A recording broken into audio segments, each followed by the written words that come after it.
Hello. Happy days. Apologies, I'm late today. I do try and be on time, but it's not my best. It's a bit of a weakness, but I'm getting better. So, how are you all? Happy Wednesday, happy hump day. So, today I thought I'd give you a few tips to help your mood. A bit of a backstory about me. I have had depression, and this is probably one of the first times I've actually come out and spoken about it. It was pretty debilitating. I have had ups and downs. I've taken antidepressants. I've seen therapists, and it's not been a nice place to be. So one thing that wasn't mentioned to me when I was looking for all these different ways to boost my mood was the roles of diet.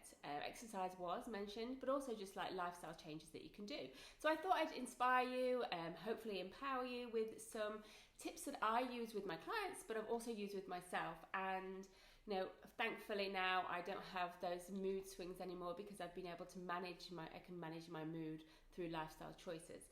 So I'm hoping that you'll be able to use some of these tips. Really simple, and let's go. Okay, so the first one would be, we found out more than ever, is connection. Um, you know, 2020 has been hell for a lot of people.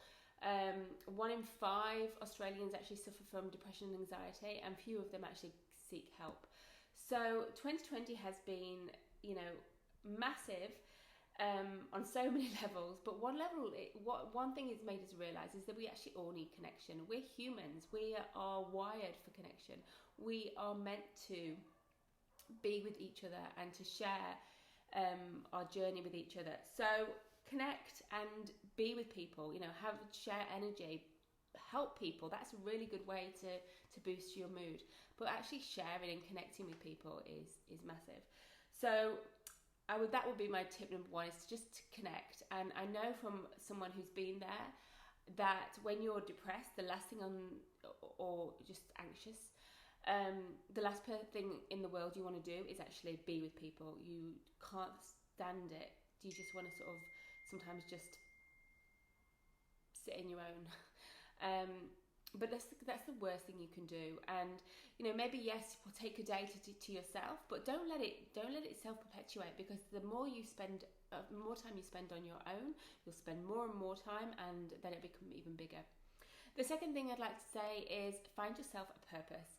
It sounds a little bit woo woo, but having a purpose is essential, and more than ever now. A lot of people are going through some real struggles, particularly in the fact that they might have lost their job, and that sense of loss of purpose can be really demotivating.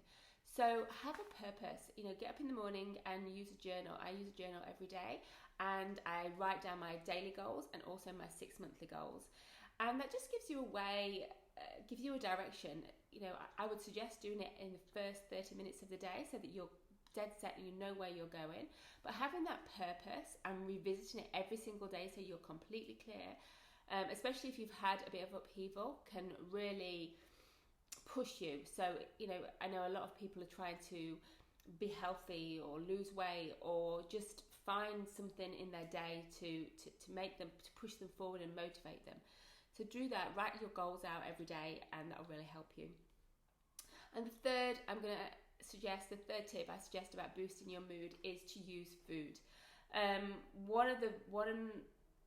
So you might be aware that 90% of your happy hormones, such as serotonin and dopamine, are produced by your gut.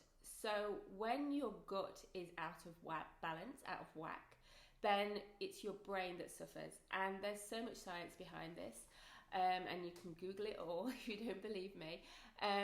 But so keep it nourishing your gut and making sure that the integrity of your gut wall is solid.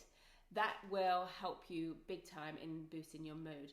So I would suggest if you have mood swings a lot, then look at taking wheat out of your diet. Wheat has been engineered in such a way that our bodies struggle often to digest it, and it actually permeates through our wall into our bloodstream and causes an array of different diseases and problems. So look at that. It's a big step, but if mood is something that you have struggled with for a long time, that was I struggled a long time with my mood, then taking wheat out of your diet will be really helpful. I'd also suggest taking out refined sugars, processed foods, sweets. Processed foods as well have a lot of cheap fats in them.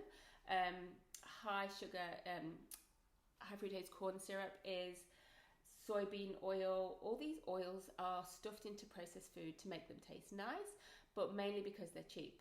So be aware of what you're eating, and if you can't read the ingredients on the side of the label, then those ingredients don't belong in your body. So taking away processed food can be a massive chunk, because you take out you take out a lot of bad fats, you take out sugars, and a lot of those are stuffed. A lot of processed foods are stuffed with wheat as well, so you take that out too. Okay, I'm going to leave you with that, but just having a purpose can be huge, and I want you to just 10th of October is International Mental Health Day, and because lots of us have lost our purpose, or we've lost the original purpose, the initial purpose, it doesn't mean that we don't have a purpose. So your job is to find it and to feel, like start revving up your excitement and take care of your mental health Australia, which is a theme for this International Mental Health Day. All right, take care. God bless. Bye.